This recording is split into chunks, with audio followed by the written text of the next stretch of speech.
La voz de los protagonistas. Contacto telefónico. Muchísimas gracias por estar con nosotros, Daniel de Jesús de la Rosa. Gracias por platicar sobre la preocupante incidencia de suicidios en la entidad, con 105 casos en el año, en los que el 26% son de La Laguna. ¿Cuál es la conclusión a la que llegan al conocer las cifras y qué tipo de prevención es la que sugieren para que haya más efectividad y para que realmente los programas preventivos puedan atajar antes de que se concluya un intento de suicidio? Hola, ¿qué tal? Muy buenos días. Les agradezco por la invitación para la entrevista. Un saludo de parte de la doctora Soraya Ruiz Canal. Y pues bueno, como lo mencionas, realmente es muy preocupante la situación que vivimos actualmente en materia de suicidios. Llevamos ya actualmente 105 casos, en donde la mayoría pues son jóvenes. Y pues bien, realmente el suicidio pues es una situación multifactorial. Pueden afectar muchísimas cuestiones, desde las situaciones familiares, lo económico, la situación educativa, la situación social, y dar como un motivo en específico pues es muy complicado. Sin embargo, creo que la principal cuestión pues podría ser la situación familiar, sobre todo en el caso de los jóvenes. Aquí lo importante y de lo que se preocupa y de lo que se ocupa más bien el Instituto de Salud Mental pues es en darle prioridad a los programas preventivos, es acercarnos a la población y sobre todo a los jóvenes, para brindarles información y que estén hasta allá y que estén pues atentos a las señales de alarma. Ajá, claro. Ahora, la cuestión está en que se indaga a fondo qué hay detrás de cada uno de estos suicidios para que los programas preventivos puedan incidir precisamente sobre las causas y qué características tiene la población que intenta o se suicida en Durango. Una característica en específico no existe. Realmente, si queremos hablar de cuestiones sociales, de cuestiones económicas, pues realmente el suicidio afecta a cualquier tipo de persona. No hay una característica en específico. Las estadísticas actuales nos señalan que los más afectados pues son los adolescentes, ¿no? Ajá. Y la razón en específico o alguna de las causas pues es a veces pues la desinformación. Ahorita la tecnología nos ha sobrepasado muchísimo. A veces ya información que pueden ver los jóvenes en las redes sociales, inclusive a veces nos topamos con algunos retos que se hacen virales en las redes sociales y que muchas de las veces los jóvenes imitan. Como le comentaba hace un momento, también la cuestión familiar influye muchísimo. Actualmente pues ya hay muy poca atención por parte de los padres de familia, se deja en ocasiones descuidados a los adolescentes, o no se les da la importancia necesaria a sus problemáticas que viven actualmente, ya sea en la escuela o con los amigos o en la propia comunidad. Uh-huh. Obedece la estadística a lo que se ha venido comentando de manera recurrente, que son a veces más las mujeres que lo intentan, pero son más los hombres que lo concluyen. Sí, así es. O sea, las estadísticas nos marcan que los hombres son los que más se suicidan y las mujeres son las que más lo intentan. Ajá. Ahora, el método, la manera de suicidio, por lo menos en lo que ha sido el registro en las últimas semanas aquí en la Laguna de Durango, el ahorcamiento viene siendo una de las maneras de suicidio más recurrentes. Así es. De hecho, en las estadísticas generales, el método más utilizado es la asfixia por ahorcamiento, y le sigue el uso de arma de fuego y posteriormente el envenenamiento por cualquier tipo de sustancia. Ajá, sí, y bueno, lamentablemente el caso recién que hemos vivido aquí en La Laguna, que nos ha conmovido a todos, este chico de muy, muy joven, que desgraciadamente termina con su vida y luego se dan a conocer situaciones particulares de sus características en familia, la pérdida de su padre, luego la pérdida de su tío, que había fungido como figura paterna, y entonces eso nos da una idea de la inmensa soledad en la que viven algunos niños, aunque estén acompañados. Así es, y aparte recordemos que en los casos de suicidio nosotros podemos pensar que hay un motivo en específico, pero realmente son detonantes. Recordemos que hay una historia detrás de cada uno de los casos que finalmente llega a ser un detonante para cometer el acto suicida. En el caso lamentable de este jovencito, como bien usted lo comenta, pues bueno, ahí tenía sus sus situaciones de duelo que a lo mejor estaba viviendo actualmente, de que no estaba muy bien manejado, en fin, ¿no? Igual pues también puede haber otras situaciones familiares ahí que de las cuales todavía no sabemos con claridad, pero que lamentablemente pues concluyeron en este año. Claro, pero hay una constante y es la depresión. Y la depresión puede tener un origen exógeno y un origen endógeno, ¿no? Obedece a unas circunstancias externas, pero también obedece a la bioquímica de cada una de las personas. ¿Se hará algún tipo de esfuerzo para realizar estudios como para conocer si algunas personas, sobre todo las más jóvenes que tienen algunas características, pudieran estar cursando con alguna deficiencia de algún neurotransmisor? Mira, realmente la depresión, como lo mencioné, es uno de los programas prioritarios del instituto. Y sí, efectivamente, a nosotros nos interesa sobre todo informar sobre los síntomas que presenta esta enfermedad. Como usted bien lo menciona, pues son de dos tipos, exógena y endógena.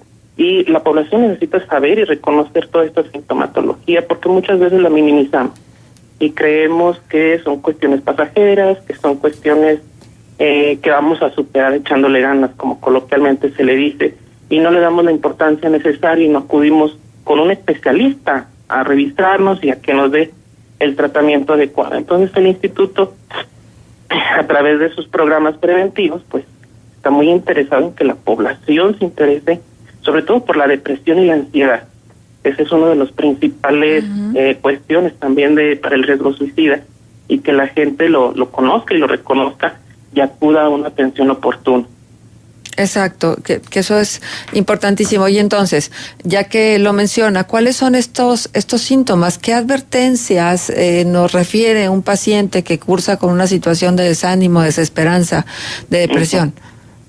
Mire, a veces son síntomas tan sencillos y tan evidentes como el descuido en el aseo personal, los hábitos alimenticios. Hay personas que tienden a comer más, que tienen más apetito, personas que al contrario dejan de comer, que dejan de sentir apetito, personas con demasiado cansancio, o personas que tienen mucho sueño, personas que se les dificulta dormir, empiezan a tener problemas laborales, con los amigos, en la familia, todo ese tipo de cuestiones que muchas veces creemos que son pasajeras o no le damos importancia, pero pueden ser la señal o el síntoma de algún trastorno depresivo. Ajá. Bueno, entonces hay que estar muy atentos. Ahora, ¿qué tanta información tienen, por ejemplo, los docentes? Si ha habido algún programa de información precisa en torno al tema, porque a veces en familia, pues tienes las cosas tan cercanas que no las alcanzas a ver, y cuando hay una cierta distancia emocional, es más fácil que puedas alcanzar a percatarte de algunas situaciones que no son convenientes. Y la pregunta es, ¿los docentes podrían ser un vehículo a través del cual se pudieran detectar situaciones que llevan luego al suicidio? ¿Les han ofrecido capacitación? ¿Hay algún programa relacionado con los docentes? Sí, claro que sí. Como lo menciona, realmente el profesor, el docente, es un agente de cambio, un agente preventivo y que puede ser de mucha utilidad. Recordemos que la escuela pues es prácticamente como el segundo hogar de los niños y los adolescentes, y efectivamente el Instituto de Salud Mental inició ya desde el mes de marzo aproximadamente con un curso de capacitación en la SED, capacitando a los maestros en materia de salud mental, donde pues se les habla sobre depresión, ansiedad, adicciones y obviamente el suicidio, sobre todo para que ellos conozcan de estos temas, sepan identificar los síntomas y sobre todo que sepan cómo canalizarlos y cómo informarse más. Entonces el instituto sí ya implementó capacitaciones, sobre todo en escuelas secundarias, y que obviamente vamos a seguir trabajando en ello para poco a poco ir abarcando más instituciones educativas. La semana pasada, buenos días, Daniel, sí, buenos días. Jesús de la Rosa. La semana pasada se presentó el monólogo El abismo de la locura en el Hospital General de Lerdo, precisamente para concientizar a los jóvenes sobre este problema y sus posibles soluciones. ¿Cuál fue la convocatoria que se tuvo y cómo ha sido recibido este mensaje hacia quienes va dirigido?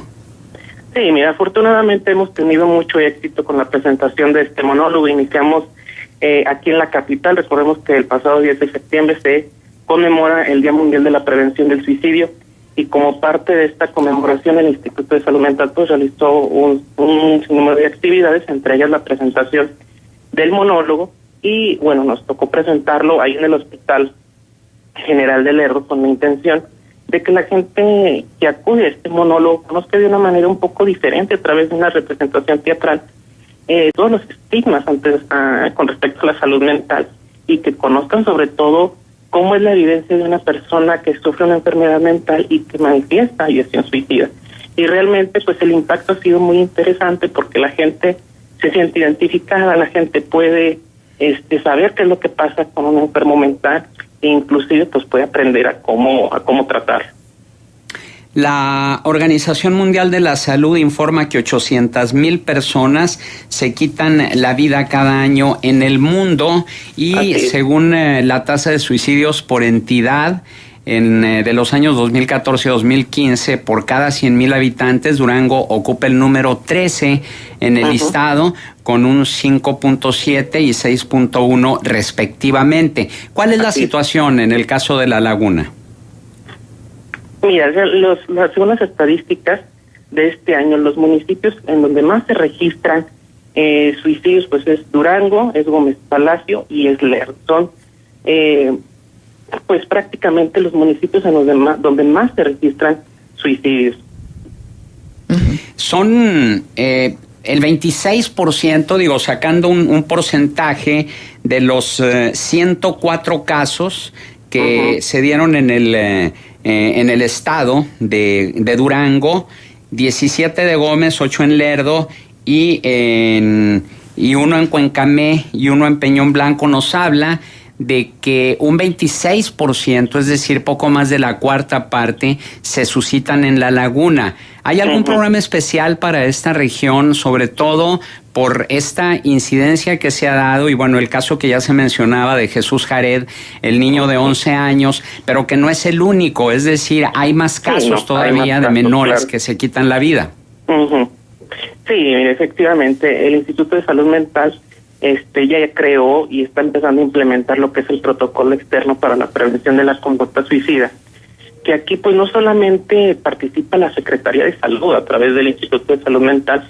Recordemos que las cuestiones de salud, pero sobre todo las de salud mental, pues tienen que involucrarse muchas dependencias, no nada más salud, se tiene que involucrar educación, se tiene que involucrar seguridad pública, entre otras dependencias. Entonces, a través de este protocolo que se realizó para la capital y también para La Laguna, se pretende hacer acciones a través de todas estas dependencias para la prevención del suicidio. Actualmente pues estamos iniciando con la capacitación del personal operativo de estas instituciones para lo que es la intervención en crisis de la conducta suicida, y a través de estas acciones poder llegar un poco más a la población y prevenir lo más que se pueda el suicidio. Bien, pues le agradecemos mucho su presencia con nosotros a Daniel de Jesús de la Rosa, subdirector de epidemiología y titular del programa de prevención del suicidio en el estado de Durango. Muchas gracias. No, gracias a ustedes. Buen día.